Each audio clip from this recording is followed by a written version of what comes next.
Since Balatro came out and sold 5 million copies and won 5 million awards, studios have been trying to get a hand on that golden cavendish. They have largely failed to understand what makes Balatro so alluring. But an early contender for Balatro of the Year has already arrived, and it's about stacking dogs. In Dogpile, you drop dogs of various sizes, associated with card numbers, into a park with limited space. They merge with dogs of the same number to rank up. Your goal is to get to the king rank dog before you overflow. If you know about Suika, it's Suika. Suika is a Japanese puzzle game from 2021. In it, you stack fruit in a small space so they combine into larger fruit, ultimately forming a suika, that is, a watermelon. You could call Dogpile puppy-suika, or maybe 204 crate. Like Balatro, Dogpile has a thick crust of roguelike glitter. You have a limited number of hands to generate an increasing number of bones, which you get from merging dogs. Don't think too much about where those bones are coming from. If you fail a goal, you can keep playing, but you'll take a punishment. These aren't insurmountable, and depending on your build, they might actually help you. You don't lose a run until there are too many dogs to fit in the park. Merging also means money. The shop card lets you add dogs to your deck and buy tags with a variety of powers. The dog tags are where it really starts to feel like Balatro. Some of the tags are obviously good. More bones, more money. Others seem outright bad, but in a way that makes you think, why is this being offered? How could I use something like this to my advantage? When you finally build a good dog tag loadout, my god, does it feel good. You can unleash kinetic energy that provides a similar glory moment as the endless multiplier reeling in Balatro, or a jackpot in Clover Pit, which was 2025's Balatro of the Year. Dogpile is significantly less complex than Balatro. There are just fewer elements to build strategies with, but it does introduce a reactive physics component that energizes the Suika and Balatro parts. Where you drop a dog has a big effect. They won't merge unless they touch, and the baseline strategy is to place pups where they can bump into each other. It's not just gravity. Dog movement is affected by traits and tags. Friendly will draw dogs together, while Barky will force them to jumble up, like rice in a salt shaker. Some tags make dogs extra bouncy, or turns the yard upside down when you shuffle. All of this increases your chances that dogs will touch, causing a cascade of merges. At one point, I instinctively tried to jostle a dog into closing a gap by clicking on it, which is how I learned that you can pet the dogs in Dogpile, of course. It was the same instinct that makes me want to bump a pinball machine to get the ball to tip just the right way. Thankfully, there's no tilt in Dogpile. One of my livestream regulars described Dogpile as pachinko, which is a great pun. In pachinko, a ball is dropped from the top and bounces between pegs until it ends up either in a catcher, which pays out more balls, or down the drain. Depending how you feel about it, pachinko is either a style of arcade game or a style of gambling machine. They are hugely popular in Japan, where they fit in this sort of gap in the gambling laws. You don't win money from pachinko, you win balls, which you then trade for prizes. And you can sell those prizes for real money at a nearby shop that is also coincidentally owned by the pachinko parlor that you just lost a lot of money at. There's enough layers of abstraction that it squeaks by. Part of the argument against it being gambling is the idea that it is a game of skill. Drop the ball just right, and you'll definitely win.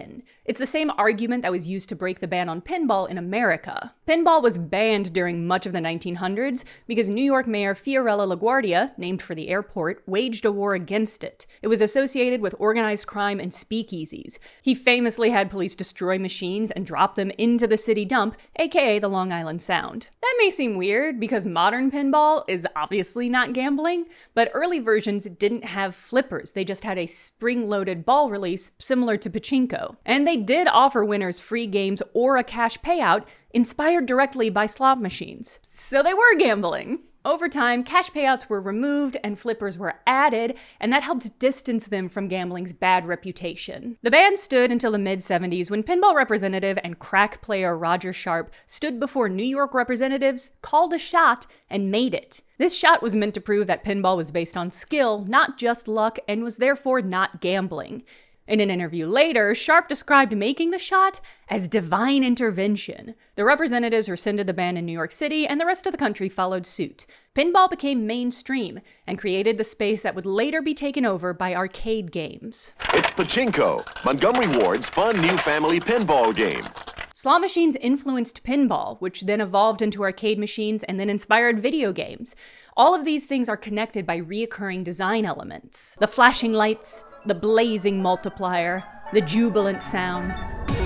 The same stimulation that worked on people 100 years ago is what makes successful Balatro of the Year games so engaging. Whether it's poker, slots, or dogs, the payout of those glory moments juice our brains up. It's a concept game designers refer to as flashy light make brain feel good, hit button more. When these elements appear in a gambling interface, academics consider them part of its dark flow. That's not a menstruation joke. It actually has the same origin as the concept of flow in video game design. But on top of reducing stress and increasing focus, it also drains away your monthly car payment. Dark flow elements include things like loss disguised as a win, or LDWs, where a machine will provide winning-style stimulation even when the player has lost money. As far as I can see, the difference between flow and dark flow is largely expectations. Although you have to pay a quarter in order to play pinball, you never expect that you're going to get that quarter back. So the flow is largely about keeping you playing, not keeping you paying. If all you're doing is monthly poker with friends or bets on street ball, then you're probably still only losing quarters, and that's totally fine. But that's not what most modern gambling is. It's an industry worth billions of dollars. Billions of dollars that, to be clear, is not the result of selling a goods or a service. That billions of dollars represents the money lost by gamblers. Sometimes thousands or tens of thousands of dollars lost by a single person in a single bet. That's hard to do with quarters. Addiction rewires your brain so that normal situations become tied to the addiction. For people struggling with gambling, any interaction with money is affected. Suddenly, simple things like buying shampoo becomes about the addiction. Once you hit a certain scale of gambling, it becomes the monetization of hope. It's the idea that the only way to escape the suffering caused by gambling is to keep gambling. That if you keep digging deeper, you might escape the hole. But you can only have the hope of escape as long as you can afford to keep paying. Hope is a resource, and it costs money. Gambling isn't the only industry that does this, but it is one of the most direct. Gambling is only getting bigger in America, partially due to a 2018 ruling by the Supreme Court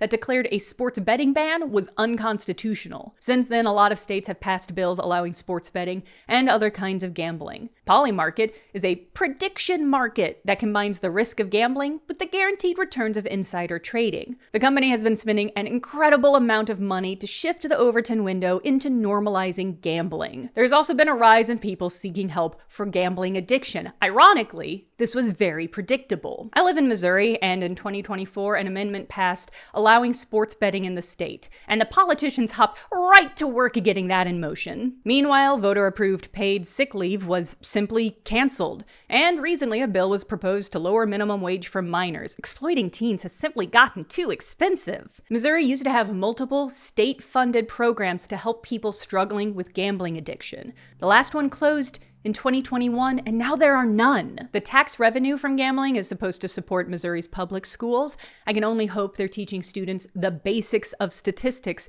so they never start gambling. Weirdly, as the rest of America slides into a suffocating morass of gambling, gaming has been really resistant. Of course, it's rampant in mobile and gacha games, but it hasn't yet crept back into the AAA mainstream. This is partially because we really recently grappled with the influence of gambling. The same year that America empowered gambling across the nation, Belgium declared that loot boxes were gambling and banned them. Y'all remember loot boxes? They had their heyday in the 2010s and then lost favor because of the comparison to gambling and general gamer backlash. A lot of games removed the ability to buy loot boxes with money. Franchises dropped them in favor of the Battle Pass system, which rewards players for doing the thing they were already doing, playing a good game. Back when I played Overwatch, I briefly dated somebody who loved to buy Overwatch loot boxes. I don't know if he was addicted, but he certainly loved them more than he loved paying down his credit card debt or his back taxes to the federal government. When Overwatch 2 launched, it had a battle pass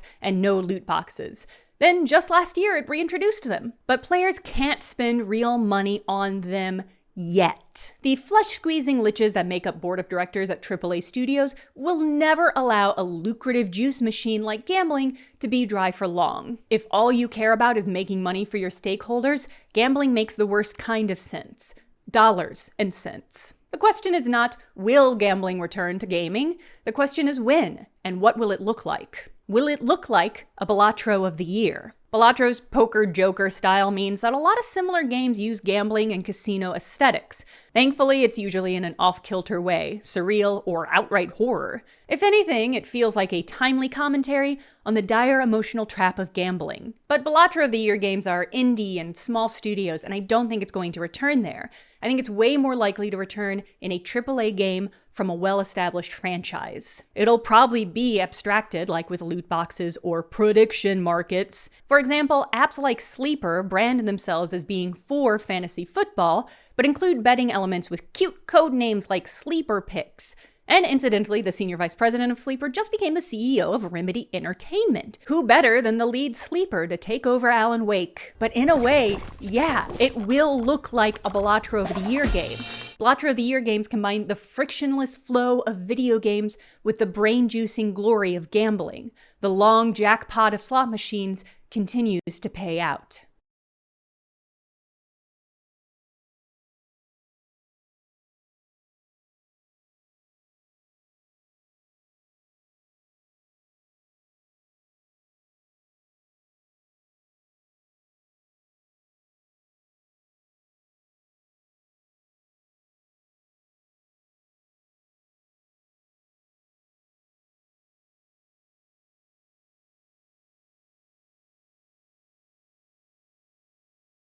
Hi! Please don't gamble. If you want to spend money every month on a sure thing, you should join my Patreon. Every month, Patreon subscribers like Zach and Theogen hit something better than the jackpot. They hit the Jenna pot. Also, don't forget to like and subscribe. I always forget to say that. There should be a button like right about here. You can click that and subscribe and see all my videos. Thank you. Bye. Don't gamble!